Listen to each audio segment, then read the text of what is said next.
freaking Septimus was right. I hate when Septimus is right. Of course he is. I do feel like there's a cool lesson there about finding peaceful places or creating peaceful places even when life is not peaceful. Hands down, this was the creepiest thing I've ever read. This is how I know I'm not a horror reader, because this is my limit with creepiness. Yes. Legit heebie-jeebies reading it. Hi, and welcome to Romantasy Remedy. I'm Whitney. And I'm Kenzie. We're sisters-in-law and book besties who thrive on daily doses of magic and romance from our favorite fantasy stories. So, if your emotional support animal is a dragon and your therapist has shadow powers, you're in the right place. Thanks for being here and for liking, rating, and following our show. Before we get started, this is our official content warning. Simply put, Romantasy Remedy is a podcast for grown-ups. The topics and language will reflect that. Please listen at your comfort level. And one more thing before we dive into The Ashes and the Star-Cursed King by Carissa Broadbent, our spoiler warning. For most of the episode, there will only be spoilers for chapters 18 through 28, but at the end of today's episode, we will have our Spoiler Central segment where we make connections to events later in the book and the entire Crowns of Nyaxia series. Don't worry, we'll give another big warning before Spoiler Central begins. Thanks, Kenz. One of our goals at Romantasy Remedy is to highlight how books in this genre inspire readers. When we see characters facing fears, overcoming challenges, and growing into their potential, it helps us to do the same.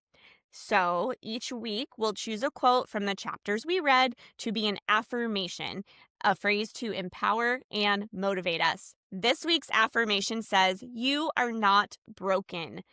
We love this because we all have times when we need the reminder that our struggles and imperfections do not diminish our worth, that making mistakes and working through challenges are part of the human experience. We base this affirmation on words spoken by Raihn. Keep listening to get all the details surrounding this amazing quote later in the episode. And don't forget, you can find a printable version of the affirmation in the show notes in case you want to stick it on your mirror or your fridge or wherever. And with that, Kenzie is going to recap what happened in this week's section of chapters. It's a creepy section, so here we go. The creepiest section. It really is. The gang heads to Lahore, a city that's basically trauma with some architecture. Oraya's cousin, Evelina, I'm going to say it wrong a few times, so just go with me. No, that was perfect. Evelina welcomes them with turned child servants. Yikes. Throw a haunted ball with some self-playing instruments and serves vibes so bad they should be illegal. Vincent's old room, useless, 0 god blood clues, and 1 star.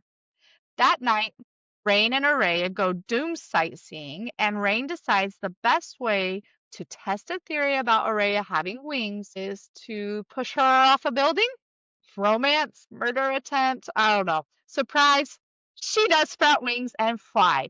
Totally didn't see that coming, but very cool. Also raises a question, why didn't her dead dad mention this? Oraya spirals, kicks Raihn out, then finds the thing Vincent hid, only for Evelina to knock her out, chain her up in a dungeon, and monologue like a true villain.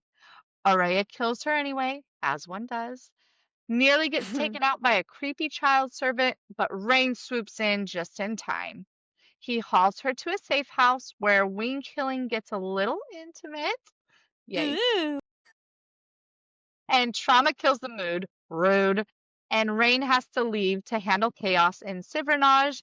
Oraya is left bruised, winged, emotionally wrecked, and in Misha's care. Lahore, 0 out of 10. Wings, 10 out of 10. Emotional damage is infinite. Man, thank you for that amazing recap. Emotional damage really is infinite in this series, though. This is just a series thing, yeah. Well, it's time for a field trip to Yeah. Lahore. Let's do this. It's a nightmare. First, though, seriously. First, someone should make, side note, a haunted house based on Lahore. Like, how creepy would that be? Okay, so no, it would be so creepy. We've read so many books, and there's books that have creepy. Hands down, this was the creepiest thing I've ever read. Lahore This is how I I was about to say, this is Oh, how I know I'm not like a horror reader yeah. because this was creepy for me. Like, this is about my limit with creepiness. Yes, legit heebie-jeebies reading it. It was like, "Oh, this My is not gosh. right." Well, before we get into Lahore and all of that, Yes. let's talk about the interlude because this interlude just broke my heart for Rain because it describes it describes his turning even more. And he says in the interlude that turning is a fate worse than death. And then it goes on to say that it's the death of the human version of yourself that you'll never see again. We totally talked about this in the last episode before we even knew this interlude was coming. You know, we had a conversation about how the turned vampires have internal struggle with losing their human selves. Yes. So Yes. this came up in the interlude. And the line that stuck out to me the most is at the very end of it. Rain begs Nekulai to go home. And Nekulai responds with this: "You have no more home. You only exist here." Sounds very ominous. What kind of like horror movie did we just walk into? Right. Also, I hate Nekulai. I hate him. For so many reasons. No wonder Rain can't stand being in the Nightborn castle most of the time because he has loads of trauma that Right. occurred there. Right. And he basically skips out of the castle. He's so excited to leave and go to Lahore. So he's more Which tells you comfortable. something.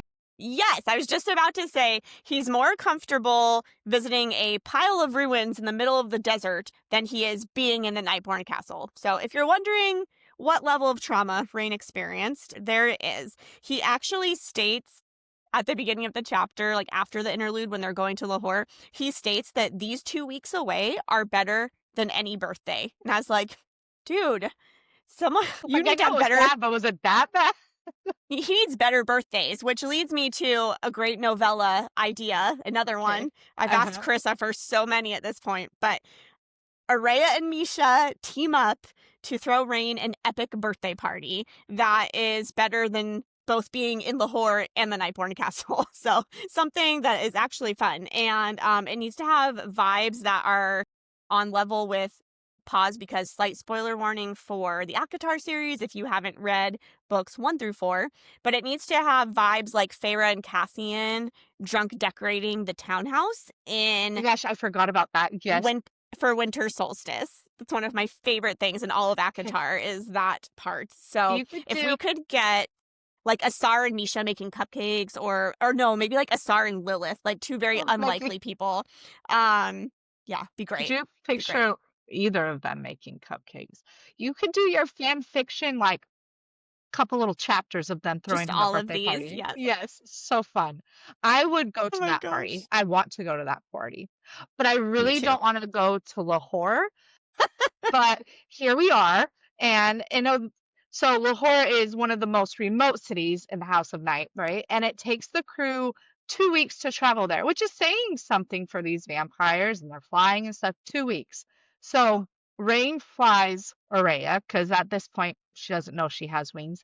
And Right. she mentions that it's extremely awkward. And he also comments on how beautiful he finds the sand dunes, which is interesting, reflecting back to when he first saw them after his turning, and he thought, this place has no effing right to be so beautiful. But he comments Mm, on its beauty. And Lahore, though, not so beautiful. Rain describes the broken skyline as what bones are to a body, like finding skeletal remains of a human.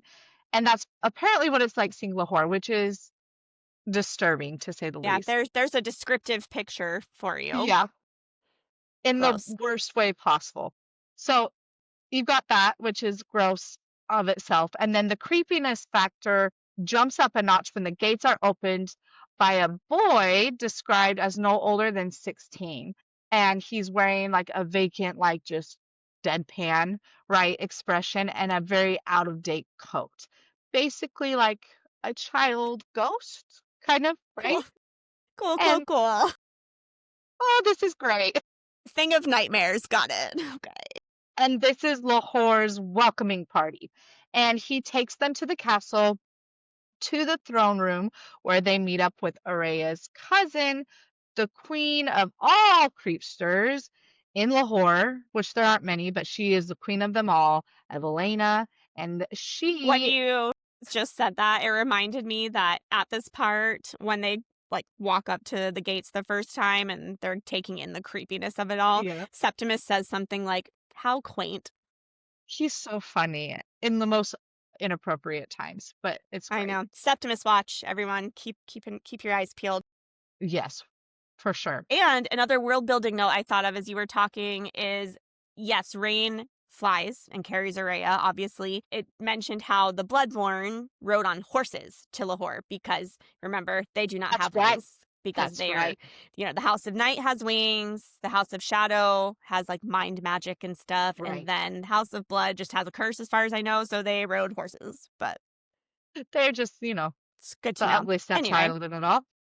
back to Evelina and being Evelina. in You Lahore. don't have to go back. I'm really okay with it. But Tell us about Evelina, though. We need to okay. know. So we mentioned the little boy who welcomed him in. He's in an outdated kind of outfit, and so is Evelina. She's in an outdated dress.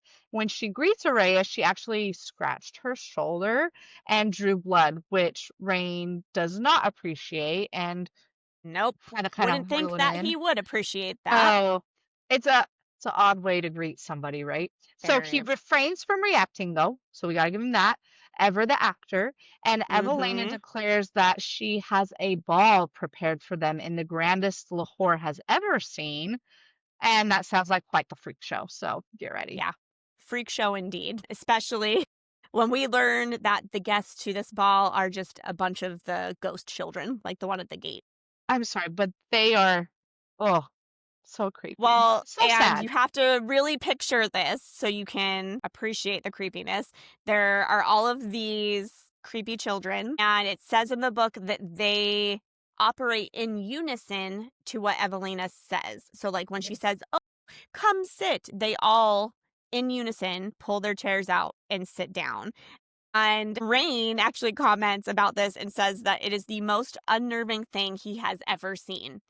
Keep in mind that Rain was a sex slave for a vampire king and a survivor of the Kajari. So he's seen some things, and this is the most unnerving thing he has ever He seen. has seen some things. Yeah. Ugh. And things only get worse because then they bring in several humans and lay them out on the table as dinner. Yes. They're all like It's so bad. near, I know, gross. They're all near death, but not quite dead. And this woman is placed in front of Rain and Araya is just basically trying not to vomit all over the place. And so she Right. like takes a swig of the wine, which she realizes has blood in it, which she admits she doesn't totally hate when she drinks it. Right. So something to note. Yes. But then Rain kind of jumps in and, pretends to thank Evelina for this treat and proceeds to drink from the woman. But Araya realizes after a moment that he actually kind of mercy kills her Yes. because Evelina looks after and she kind of pouts and is like, "You killed her. I guess the vampires prefer, or it's more of a delicacy or more enjoyable somehow to drink from live humans Right. versus a dead human." But Rain gave her a Mercy. swift, merciful death, Yes. which Araya appreciated. Evelina comments that there are many more humans where she came from, and Araya remembers that this is a regular occurrence in the House of Night. Because if you think back on Serpent to the time that Vincent like dragged her in and showed her the feast where all of his Right. army is feasting on humans and stuff. So it's not just a Lahore thing, the drinking from the humans No. on the tables. And this motivates Araya to really start like leaning into this experience and like acting and trying to get stuff and information from Evelina, which is out of character for her to this point. Remember, Rain even said a few chapters ago, Yeah. "You're not really a good actress." So she Right. decides to try being a good actress for the first time. And she raises a glass to Evelina and is basically like, "You're too sober. Let's get drunk," which Evelina does. Rain notices and compliments Araya on her acting skills, and she's all pretending that his whispered compliments do not affect her, but it definitely sends a shiver down her spine. She's just in so much denial right now about her feelings for Rain and Rain's For feelings for sure. her. So much denial. She can keep on denying it, but one of these days, we all know we're gonna be back on the rain train, which is Yes, my favorite. she'll come back on the Rain train with the rest of It's us. It's so funny when we read some of these romantasy books because there's always that uh, point of contention between the main characters, and I always get so annoyed when one's mad at the other because I'm like, come on, you know you love them. Right? It's during this conversation, though, that Araya and Rain realize that all these children are actually turned vampires, which is Right, right. disgusting and so disturbing for so many reasons, but especially after reading the interlude where Rain describes how awful the turning process is and Yes. well crafted by Carissa, so that as the readers, we truly feel just how vile it is when we find out because we just heard Rain's experience and now we have all these children. Right. You like imagine a child going through that. It's gross. Yes, and the fact that they're all so not really there, it's just so much. Mhm. And Araya decides to go off with Evelina in an effort to get what they need from this place and get the heck out of there because she feels the creep too. And Rain is reluctant to let her go off with Evelina, and Araya goes, I won the Kanjari, Rain. I can handle her. To which Rain replies, technically, I won the Kachari, actually. So the banter is bantering, even in Lahore. So Oh my funny. gosh. That is really funny. One of my favorite qualities of Rain is his sense of humor. So that's a funny line. I like Yes. it. Yes. Araya does indeed go off into the castle with Evelina, which I agree with Rain. This is an ill-advised idea, but whatever. And she does this because she asked Evelina if she could see some of Vincent's possessions that he left there. So they go into this bedroom, and there's really just a collection of very random objects. Nothing speaks to Araya, nothing jumps out Right. at her.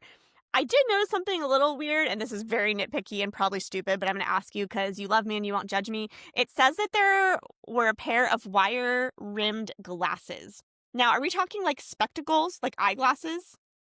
Do It's you think gotta that's be, what? but like in my head, I'm like, they're vampires though. So like, Yes, why would he need? Why that would was my he need it? question. I'm like, she said so many times that their eyes are really good and they can see everything. So I'm like, why would a Yeah. vampire have glasses? Yeah. I did not pick up on that. It's funny. Of course you Just did. Yeah, I like a had the same thought. I'm like, why would he need? fashion choice? Anyway, Maybe. People do that. even vampires, I guess. But apparently there were some wire rimmed glasses, but nothing, again, nothing that made Araya think, oh, this is a clue to find the godblood and stuff. Right. So Araya asks her if there are any other family members in Lahore, and Evelina seems genuinely confused by this Yes. question. And she then explains that, of course not, because Vincent killed all of them. And then we find out from Evelina that she was only 5 years old when Right. Vincent killed everybody. And she was hiding under the bed, watching Vincent like kill her father and all her family members. And then Vincent did actually try to kill her. He stuck a sword through her chest and she has this big scar. So a Yes. 5-year-old, going back to complicated feelings about Vincent, it's really Just hard throw some more to in there. be okay with him when you're like, you tried to stab a 5-year-old with a sword. Like, that's a tough pill to swallow, is all I'm It saying. is. No, 100%. She didn't die, obviously, and maybe this is why she's a creepy freak show, but you can't help but feel really awful that she went through this experience. Those feelings of pitying Evelina are very short-lived because at this point she totally removed her dress to show Araya her scar and is moving like very close to Araya. After this ordeal, Ray makes a comment where he says that he wasn't sure if she wanted to seduce Araya or eat her. And I'm like, Yes. yes, I couldn't agree more. It's a little unclear of what's happening. Neither is acceptable. Right. And luckily, Dean's like spidey senses alerted him that Araya needed help, and he Yes. shows up in time to get her out of there. He just, is very smooth about it, says, I need my wife to come to bed or whatever. It's probably helpful to, like, as you're picturing this, to remember that Evelina's super drunk, very, very Yes. drunk. Yes. And before they leave, Evelina asks Rain what it felt like to kill Vincent. She's just talked about how he slaughtered her family and tried to kill Right. her. So, it kind of makes sense that she asks him what it felt like to kill Vincent. And Rain says, I didn't take any pleasure in that death, which he's the Rishon heir. He's Yeah. seen Vincent do a lot of terrible things. There's only one reason that he would not take pleasure in that death, and that is Oraya. I mean, He's such a that's the good only guy. reason. The only reason. So, with that, Raihn escorts Oraya away from Evelina, and they go off Thank into the goodness. castle. You know, thinking of Evelina real quick, like you feel bad for the child in that situation, right? So you feel bad for her, but it's interesting how she chose to stick around there and she still had an odd loyalty to Vincent even Yes. after watching everything he did to her family and like still wanting to please him in some way. She's just ooh. Anyway, Well, I think vampires are just weird with this kind of stuff. they And are. Rain and Araya kind of talk about this later in the chapter, and Rain says as much. He's basically like, "Look, I've been trying to understand them. I don't understand them. I don't understand why they do the things they do. It doesn't make sense." And Been around it for a long time. Don't know. yeah, just stop trying it. You're not gonna make sense of it. Right. Just yeah. Evelyn is she's an interesting character. A creepy character, don't like her, but interesting to say the least. So after that, everyone goes to bed. The first bed chamber Misha tries has a bed full of roaches. Ew, gross. And Ugh. Misha, she's so funny. She's like, that could be Septimus's bed. And it's pity. So funny. Understandably, Araya just she can't sleep. So finally, she gets up and she discovers that Rain is also awake, and he invites her to go get into trouble somewhere. Kind of surprisingly, at the moment, Araya agrees, but at the same time, they did that before when they would go into the human districts and stuff. I just think it's cute. And It is. they have a brief moment by a lake where Oraya kills a vampire who is about to attack a human woman, and then Rain suggests they fly up to see these tall spires in the ruins of Lahore. And again, Oraya agrees, and kind of surprising because she still is mad at him. And he holds her as they fly up, and they straight past the spires until they're very, very, very high in the sky, like super up there, and he tells her to look down because it has a spectacular view of the House of Night. And this is what Rain says in that moment. Sometimes, he said, when I'm down there, it seems like nothing about this place can ever be peaceful, but then there's this. So there's something to that, right? Like, good for him for finding some beauty in it, right? And I think there is beauty to it in a weird way. Yeah, I think so. I mean, if you think about Rain's background that we've been discussing this whole time since the Yeah, interlude, really, but you know how he is a turned vampire, so this is not where he chose to be or where he was born right. to be. And he's been struggling lately with his life situation in general, but he has found a place where he can still access peace and see peace Yes, in this kingdom, in the House of Night, and it's up in the sky. So I do feel like there's a cool lesson there about finding peaceful places or creating for peaceful sure. places, even when life is not peaceful. Yeah, So I love that. Thank you, right. Rain. Yes. Right. Absolutely. Like it can be challenging, but this is encouraging that you can find them or you can create them for yourself, right? You could Yeah. create those places of peace. I Would it love be that. easier if I had wings and could fly up in the sky to a beautiful view anytime I wanted? Sure, Sure. maybe. To escape reality for a little while. Yeah, that'd be great. But whatever our human version of that is, I think The it's a kitchen good, pantry. yeah, well, sometimes, right? With some chocolate. um, no, but yeah, creating spaces of peace or just looking for moments of peace, even when life is difficult. I like that lesson. At any rate, Rain flies them back down. And they do go to the tall ruins, the spires they had seen early. And this is where the conversation takes a turn, and he starts saying how Araya is made for the sky. And then he suggests that because she is half nightborn vampire, she should have the ability to conjure wings. And she's kind of like, "You're crazy, man. There's no way I can conjure wings." And the next moment is delicious. It's like one of my favorites of this book. Delicious. I love. I picture Rain like taking these slow, like sultry steps towards Araya as if he's coming over to like kiss her or All something. right. And he's talking all low and When he's close enough where he could kiss her if he wanted to, he leans in and instead he just says, "Do you remember that time you threw me out the window?" And then he pushes her off the spire, The which, picture you just painted there was so good. well, The sultry all the step. credit to Carissa, because that's the only reason it's in my mind. He pushes her off the spire, which, you do have to ask some questions as you're turning the page, like, Yeah. is he trying to kill her? Or is he legit about these wings? But your question is answered pretty immediately because as she's falling, Oraya can hear Rain yelling to her, "You can do this, look at the sky." So obviously he's not trying to kill her. I could And imagine falling and being like, "Screw you!" for real. For real. What the hell? Uh, Uh, Thanks to Rain's coaching, Araya does look at the sky and is able to conjure her wings, and then she yes. starts flying. So it's a pretty incredible moment. Yes, it And is. Rain flies over next to her, and it says that he's whooping and so happy and so excited about this. And I adore this moment. I think it's Mhm. so cool. I didn't expect it at all the first time I was reading No. through, No, when and he that made pushed it her, I was even like, more "Wait, fun. what? What Yes, did he yes. just do?" Uh, So, so cool. And it's really hard not to love Rain right now because the literal and symbolic meaning of someone giving you wings is very romantic. So it's just, worthy of 1,000 swoon points, probably. It also made me really, really happy for Araya, somebody who has not experienced much freedom in her life or independence. And this had to be an incredible feeling for her. Maybe a little too incredible because she kind right. of crashes and blacks out. Poor Araya. It's not funny. It's not I funny. forgot about Sorry, that. Araya.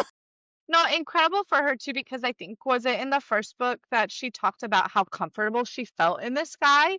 And Yes, so, but she was always relying on rain for that, and now she can do that herself. So I'm happy for her. But yeah, I forgot she absolutely. she crashed. Absolutely.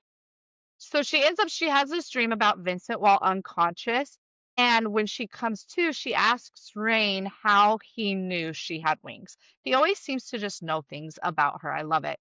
And he pretty Hmm. much says it was obvious, which makes Aurelia realize that Vincent knew. And that also leads into a very difficult conversation trying to reconcile why her dead father wouldn't have told her she had wings or that she could have wings. And do you agree with Rain that Vincent was afraid of Araya? Because that's what he's alluded to before. Yeah, and that's kind of what he says in this conversation with her when she's trying Mhm. to reconcile it is Yeah, that he didn't tell her because he was afraid of her. right. And that just doesn't fit her worldview and her No, perception of Vincent at all. I don't know. It's hard. I don't know. I don't know. Probably, no, I probably. feel like there's points for either side of it, right? I But think that especially after what you learn in Lahore that Vincent did, about the killing of everybody, right, um, there is a part of him that was brutal and brutal in his pursuit of power and maintaining that power. So there probably was a part of him that was a little afraid of his daughter being stronger than for him. sure. There was another part of him, though, that loved her so much, and so for Mhm. him, I can understand why this was the compromise, like, I'm not gonna kill her, but But I'm not also not still gonna teach her to fly. right.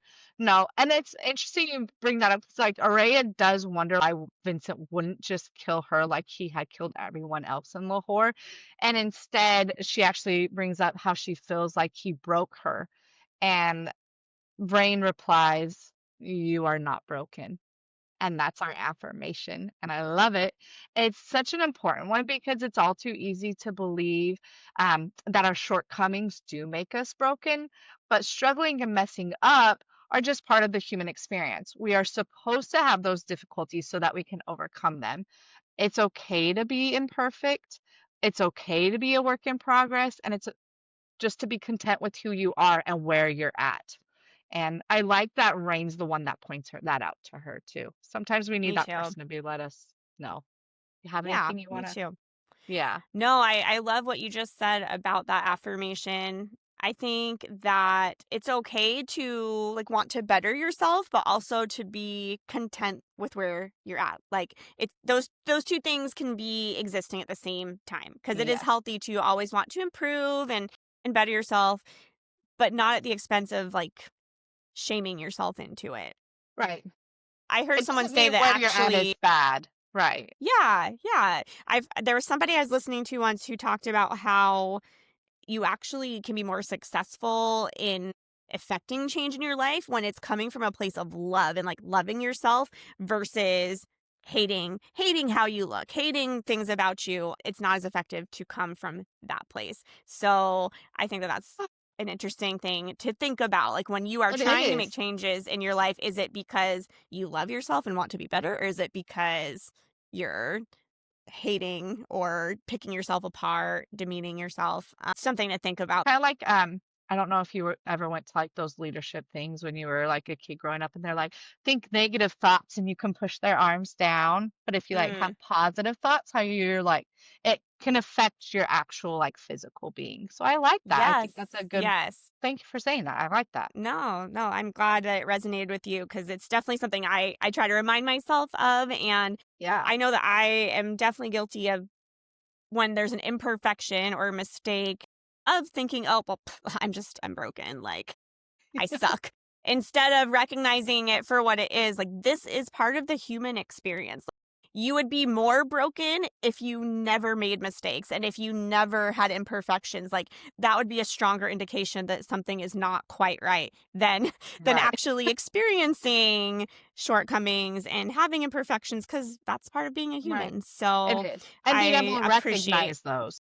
Yes, and learning from them and all of those Yes. good things. So there are a lot of valuable like, pathways of thought we could go down from this affirmation of you are not broken. I feel like you could almost put an ellipses behind that, like, "You are not broken, dot, dot, dot," and then put, like, whatever other word you wanted to behind that, like, "You're not broken, you're blah, blah, blah." You know what I'm Mhm. saying? Like, you could Yes. almost personalize that to whatever you wanted it to be. I like that. Yes. I love But, that yes. idea. I love that idea. What does I Rain was going to say? say, well, and this affirmation reminded me of something else he said about this experience. Araya was kind of, I don't know, I don't remember what she said to prompt this, but he says, I wasn't going to let you fall. And I knew, more importantly, I knew you weren't going to let you fall. And Yeah. I like that kind of piggybacking off of the affirmation because even if we're broken, we can pick ourselves back up and we can learn and keep going. And Mhm. he just was so confident in Araya's ability to not Yes. let herself fall. So he's just very tender through that whole conversation. Mhm. And at the end, though, Araya still is too much in her feelings. I don't blame her. Too much too soon. I mean, just think about everything she's learned about Vincent since getting to Yeah. Lahore. Yeah. He tried to kill a 5-year-old and killed his entire family. Now she's finding out he probably knew she had wings and Right. Nightfire. He didn't tell her about that either, and Oh, Serpent. yeah. Um, and She didn't was just tell a her, human to him. just a human. Just a human. And so she is understandably very much in her feelings and asks Rain to leave and leave her alone, which he reluctantly does. And while she's alone, she's kind of looking out from this spire at the view and realizes that the view resembles one that she saw in one of Vincent's drawings that he had on his desk. And she realizes it's a little bit off though. And that's when she notices a spire nearby and she flies over to that one. So, good job, Aria. You just got your wings and you're just like spire hopping. So she goes over to this other spire and the view aligns with the drawing that she was thinking of. So that is significant. And it's even more significant because she starts kind of feeling this magical pull, sort of. Yes. And that's when she tells us that there are these wings, these big old Hiaj wings just nailed to this wall. And in the middle, she says it looks like a petrified heart. So kind of Yes. gross, but that's what she says is there. It's Lahore, And so, you know. fitting, I suppose. And she feels drawn to this heart, which also is gross and unsettling. But as she gets closer, somehow it cuts her and her blood drips on it. And it opens and reveals this silver crescent moon pendant. And she just knows at this point, okay, this is what we came for. Freaking Septimus was right. There is something here. I hate when Yeah, Septimus is right. Septimus. Of course he is. Gosh. But when she touches it, she is thrown into one of Vincent's memories, and it's about when he kills his father and he's hanging his wings up in this tower. Anyway, she's thrown into this memory. When she comes out of the memory, Evelina is there with one of her child servants, and they attack her. She puts up a good fight, but then gets distracted by the child servant stabbing her wing. She just got, poor girl. Yeah. And then Evelina seizes the opportunity to bash her head into the ground and knock her unconscious. So the next time poor Oraya wakes up, she has been nailed to a wall in the castle, and Evelina is there holding her father's sword and wearing the pendant that she had just found. Yeah, So so not a not great good. situation. No, not good, but in Araya fashion, she is determined to get out of this. And she actually ends up tricking Evelina into freeing her hands by telling her that she can transfer ownership of Vincent's sword to her, which so smart of Araya. And then Evelina, I'm like, girl, you have not learned a thing. Well, I know, and Araya even says, she's like, there's no way she's gonna fall for this. Like, she almost Right, feels silly even trying this on Evelina. She's right. like, there's no way. But then there is a really great line where it says something along the lines of, hope is a very potent drug, and Yeah, Evelina was all about it. all about So, it. Yep. I mean, it is kind of crazy what people will do when they are just clinging to a hope Yes, for yes. something in I feel like particular. Evelina was just so desperate for anything, Yes, and that total desperation. desperation, yeah. And so she tricks her into the sword. Evelina is kind of stuck to Vincent's sword when she tries to wield it, and Araya uses this distraction to summon a crap ton of Nightfire. Because remember, she has wings and Nightfire. Yes. Yes, she does. So then she grabs the sword from Evelina and she cuts the ropes on her legs. She rips her wings off the wall and kills her cousin. But remember, her wings are nailed to the wall. So, oh my gosh, so much. But Mm. then one of the child servants strikes Araya and it almost kills her because she's already in a bad spot, right? That But was kind of crazy to me. I'm like, you're able to yeah, overpower Evelina after being Evelina, nailed to a wall, but almost die at the hands of this child child servant. servant. But I I mean, mean, she's probably tired. I don't know. no, that's true. Listen, we had to set up a moment for Rain to swoop in It's because true. wouldn't it Because he be is what going to it is swoop without in. Rain? He's got to swoop in. So he swoops in and kills everyone and is carrying Oraya to safety. And Oraya passes out again, but when she wakes, she's in a different place. And Rain explains they're in one of the Eastern Crown homes and that she's been sedated. And but the Rain has the pendant, it's safe, and Septimus is still in Lahore. And Rain's been caring for her, which we know includes his delicious meals that he cooks. So he feeds her, and when Araya won't admit how delicious it is, Rain says, I'll take it as delicious, Rain. Thank you for this meal cooked with love and also for saving my life. He's so funny. I love it. Why does Rain say things he doesn't mean to when his cooking is involved? He just like he can't stop himself. He just I know. can't. I immediately thought of, when he cooked for her in Serpent, and he's all, well, that's not how I envisioned making you come for the first time or whatever. And then Yes. there's this part where he mentions like doing something with love for her, and he catches himself every time. He's like, "Oh crap! Like what? I can't believe I just said that." And Araya's kind of immature about it too because she like slows down her chewing and is like, "Oh, what did you just say?" But it was funny. I loved that moment both times. I'll take it. Both times. Rain's cooking and Every his time. little slip ups. I am here for it. After that moment, he tells Araya that he needs to check her wings, and she is up to this moment, she hadn't really thought about her wings, I guess. And then she is immediately terrified that they're ruined and she won't be able to fly again. Understandable. I'm going to read what he says because it's my favorite. He goes, You're made for the sky, Araya. Never let anyone take that away from you. And then Araya says, So they'll heal? It'll take some time, but they will heal. They will heal. I had never heard three more beautiful words.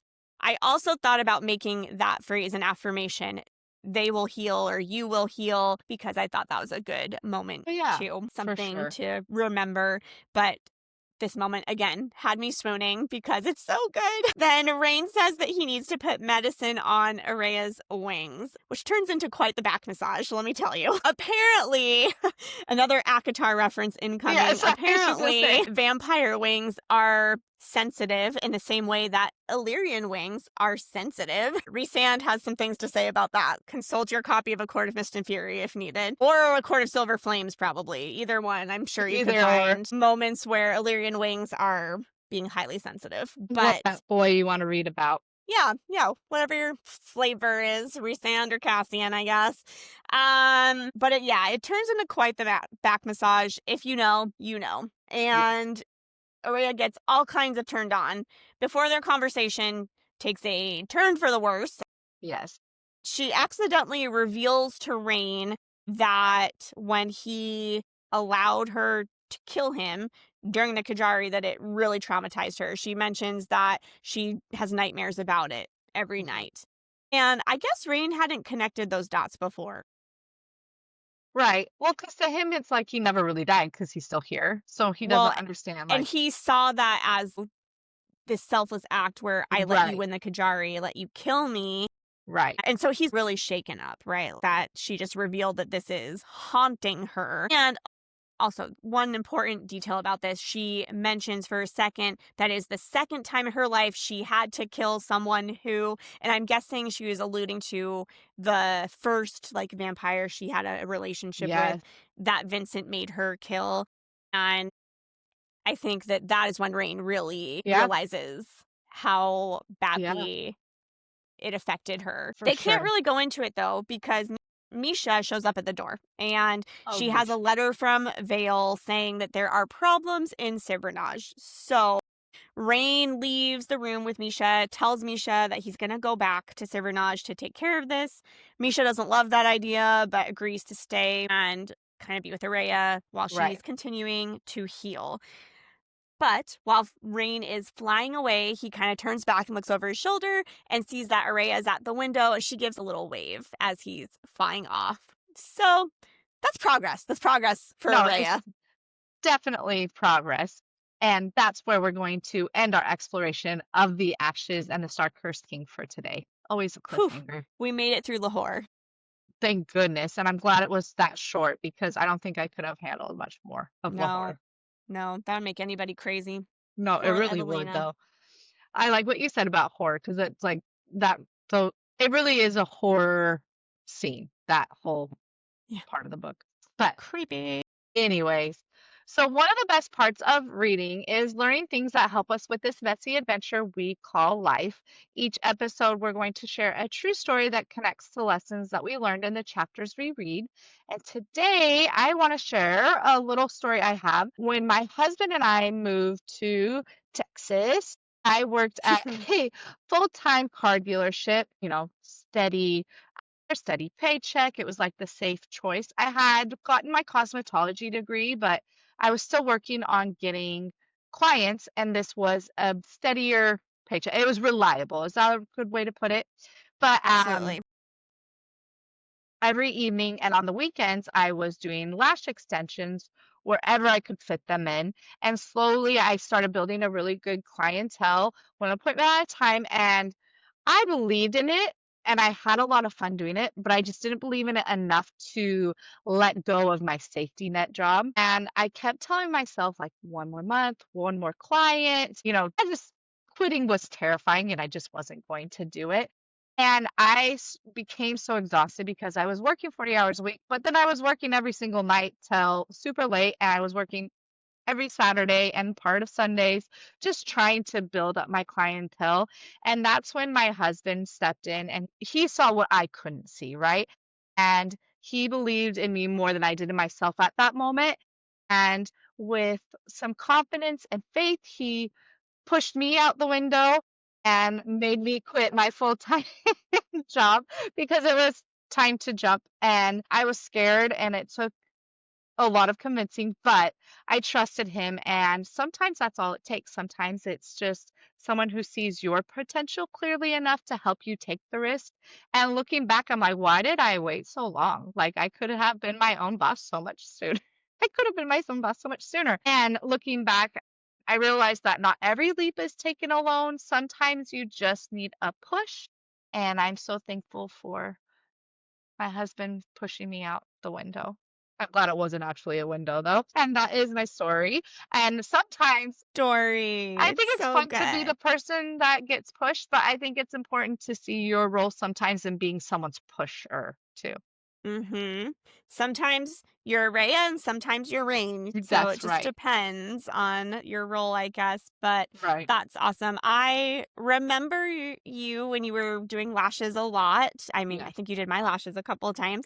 I don't remember the car dealership thing. So Oh yeah. this is a fun trip down memory lane Worked to in the warranty department for a mm-hmm, while. mm-hmm. Super exhilarating. Super exciting for you, I'm Yeah. sure. I'm sure. I love that detail that he was the one who gave you the confidence, or not gave it to you, but just helped you see it, right? Yeah. Like gave For you the sure. wings, so to Yeah. speak, to make that leap and make that jump. So Yes. good guy. Good guy He that you're is a married to. good guy. Yes. Well, uh, talking about men who push people out the windows, before we go, let's take a moment to express our gratitude to a character who we admire from this stretch of chapters. And today's note is going to go to Rain. So, dear Rain, thank you for being Araya's constant when the world and Evelina tried to tear her apart, not once, but twice. You stepped in between her and destruction, choosing her safety without hesitation. Thank you for helping her find her wings, literally and figuratively, and for believing in her long before she truly believed in herself. You saw her strength even when she was hurting and even when she was afraid. And when she was injured and vulnerable, you stayed. You cared for her, and you reminded us that love doesn't always roar. Sometimes it steadies, supports, and refuses to leave. You didn't just save her life, you helped her become who she was always meant to be. So, from your friends at Romantasy Remedy Rain, thank you. Thank you, Rain. He did really have like so many good moments in this He stretch really of did. chapters.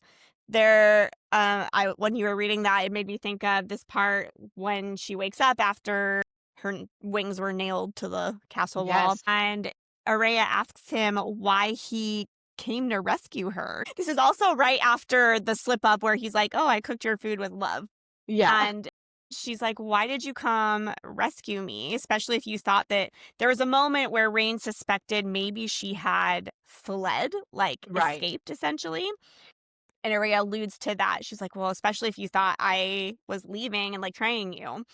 And Rain, I can't remember the precise wording, but Rain basically says, "Don't you get it?" Like, this is what it is in his mind. Like, "Don't you get it? Like, I am in love with you. Like, I will always come for you."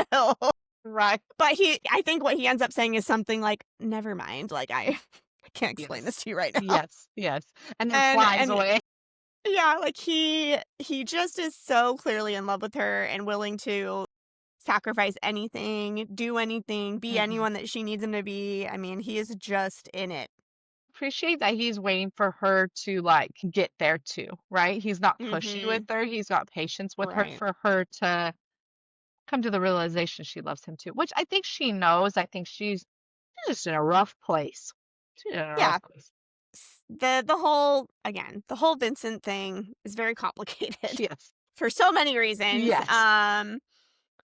And there's another part, I can't remember. I think this is when they're in the spires talking after he pushes her. They're talking and he admits that his line, he's crossed a lot of lines to do what he needs to do, but his firm line is he will not kill Araya. Like he It's will never not do gonna it. Like happen. that is the line for him. He's not going to hurt her, not going to kill her. It's just not happening. And he tells her that. He's straight up, you've kind of suspected this whole book and she has suspected, even though they're enemies, would he attack her, kill her? Right. And Araya's tried to convince herself to do that to him, but he straight up comes out and says in these chapters, "I will not do that. Like I Yeah. refuse. It's That's not never going to gonna be a happen." thing. Yeah. So I feel like if he's you one of were those on the characters. fence, Yeah. oh, I was just say, if you were on the fence about Rain and still wondering where he stands, which I think I was on my first read, I still was a little unsure. Hmm. When you get to the part where he pushes her and she gets her wings and he's super excited, I'm like, no, that's it. Like, I know Yeah. where his head is at. I know he's Yeah. in this. Yeah. There's no Because question anymore. he wouldn't want her to have wings if he didn't want her. If he didn't want her, period. That's what I think. Yeah, Yeah. that's what I Agreed. think. I like it. Yeah, Yeah. me too. Well, we've reached the end of the main portion of our Yes. episode. Thank you so much for listening, and thank you, Kenzie, for having this book chat with me, as Of always. course. Love them. Look for Romantasy Remedy on Instagram and TikTok. Check the show notes for those links, as well as links to the printable affirmation and soundtrack playlist on Spotify. Yes. The soundtracks playlists are great, so check them out. We're really looking Yes. forward to connecting with you and nerding out over all the best romantasy. And after this, we'll begin the spoiler central segment of the episode, which you shouldn't listen to if you haven't finished the entire series, including the rest of this book. We're totally those book besties where one of us reads at a normal speed and one of us reads faster than you can winnow from here to Polaris. And since Whitney is the speed reader, I'm going to duck out while she does spoiler central. I think you need to officially change the speed reader to chaos speed reader. Chaos That's speed like reader. I the new can. official term. Kenzie recently did a post on our Instagram about this and referred to me as the chaos speed reader. So that's what it We're has gonna to be change from that. here on out. Yes, since Whitney is the chaos speed reader, since It Whitney is really did. mentally unstable and reads way too many books. No, I love it. It's great.